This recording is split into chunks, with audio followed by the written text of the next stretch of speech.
Sarah Russell to make her maiden speech. Thank you, Madam Deputy Speaker, and thank you all for allowing me this time to make my maiden speech. When I drive around Congleton constituency, I thank my lucky stars that I have the privilege of both living in and representing somewhere so very, very beautiful. It's made up of gorgeous rolling countryside and farmland and hedgerows, and there are oak trees. The farmers work all hours to produce the food that we need. It has views of the giant radio telescope at Jodrell Bank and natural beauty spot Bosley Cloud. It's Arcadia within commuting distance of Manchester, Crewe and Stoke, and I cannot tell you how much I truly love it. The constituency is a growing place, with around 5,000 extra houses in the last few years. The population is divided between the Cheshire market towns of Alsager, Sandbach and Congleton, alongside the larger village of Holmes Chapel and many beautiful smaller villages such as Roadheath, Church Lawton and Goosetree.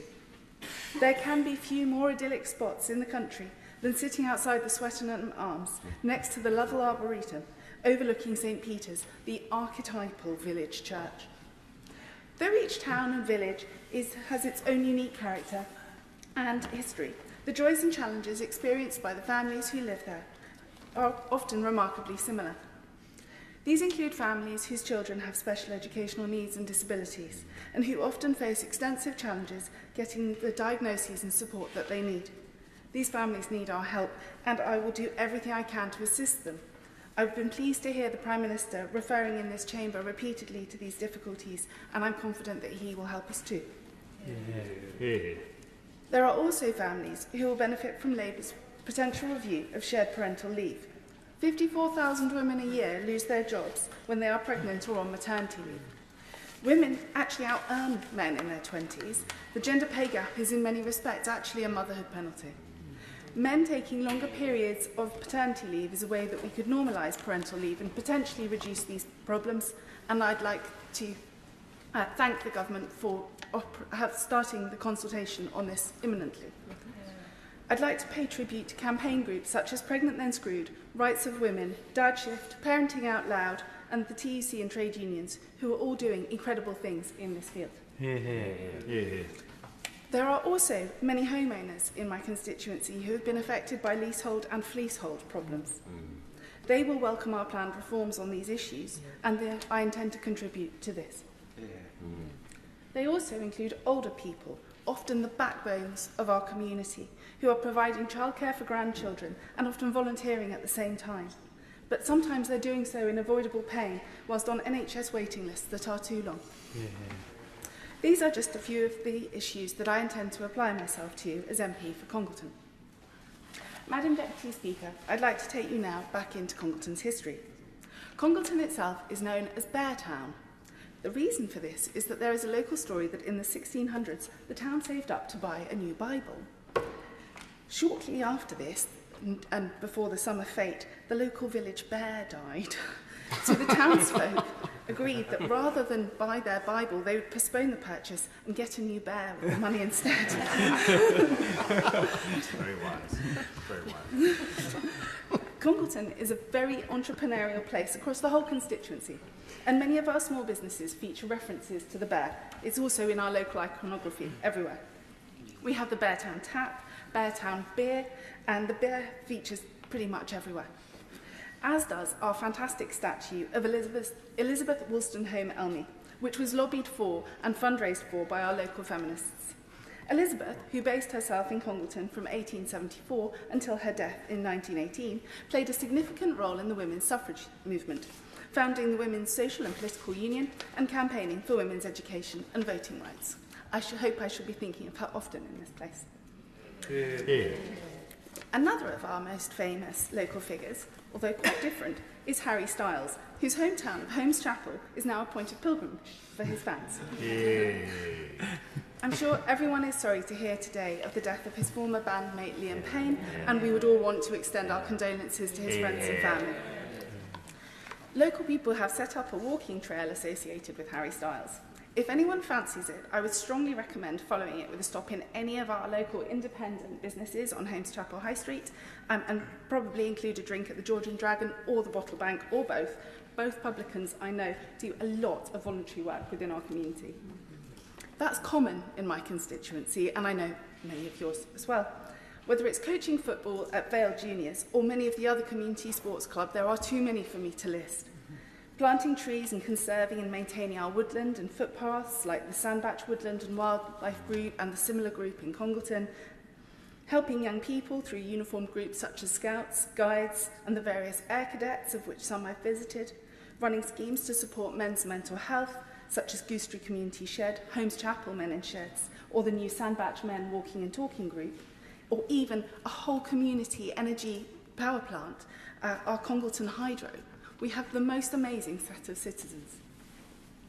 I'm so grateful to the fantastic contribution they make to help others, support those who need it, and truly make my constituency the fantastic place that it is. On the topic of contribution, I would like to pay tribute to my predecessor, Fiona Bruce. Congleton has had 3 MPs in its history, all of them women: Anne Winterton, Fiona Bruce, and now me.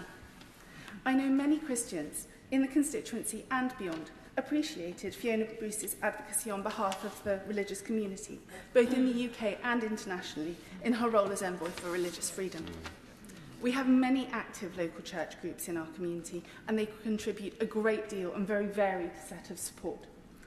Churches and secular volunteers and organisations, including food banks, food pantries and the Sawmill, are all quietly providing much needed food support within the community.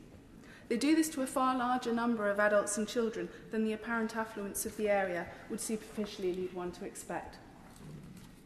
As a discrimination lawyer and someone who went into politics because of the value I place on equality and inclusion, I will continue to advocate for the rights and freedoms of all of my constituents and to celebrate the diversity within our community.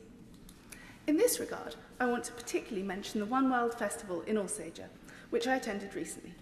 First established by Margaret Keeling 30 years ago, it celebrates the diversity of nationalities living within the Alsager community with food, activities and lots of performances from local school children. It really is a delight. Thank you, Margaret. Another one of the many achievements of the fantastic volunteers in my constituency is that we have regular Pride events. Congleton held its first Pride round about 5 years ago, and I must pay tribute to Richard Walton and Ronan Clayton and all those who were involved in setting it up. It's now, thank you. It's now ably chaired by Malcolm Pope, who is taking it from strength to strength. The excellent curator Anna Mallock put on a Pride exhibition in Congleton Museum, hosting photos from those early events and featuring art from the local LGBTQIA+ community. Since then, more Pride events have grown in Sandbach, Alsager, and for the first time this summer, Holmes Chapel. At one of these events, it was suggested to me that these are really just a family fun day, a village fete, if you will. And it's true that the events are fun, fabulous, and family friendly. But beyond the live music and bright clothing remains a serious message. The hard-working volunteers who make these Pride events happen do so in the face of repeated homophobic hate crimes. Similarly, for women, there's still a backdrop of fear attendant in many women's daily lives. Women in my constituency have written to me or spoken to me about their experiences of sexual violence. I'd like to say to the young women who talk to me, and you know who you are, I will be fighting for you and for all young people in this place every day. Yeah. That includes, in particular, by ensuring that as we embrace new technology and innovation, as we have done this week at the International Investment Summit, that we find new ways to protect people from new threats. Whether it's people looking at tractors in their workplace on their smartphones in this workplace, or AI baking in discriminatory decision-making, new technologies unfortunately also bring the new potential for harassment, discrimination and abuse, and we mustn't be caught off guard. We need to get on the front foot with this.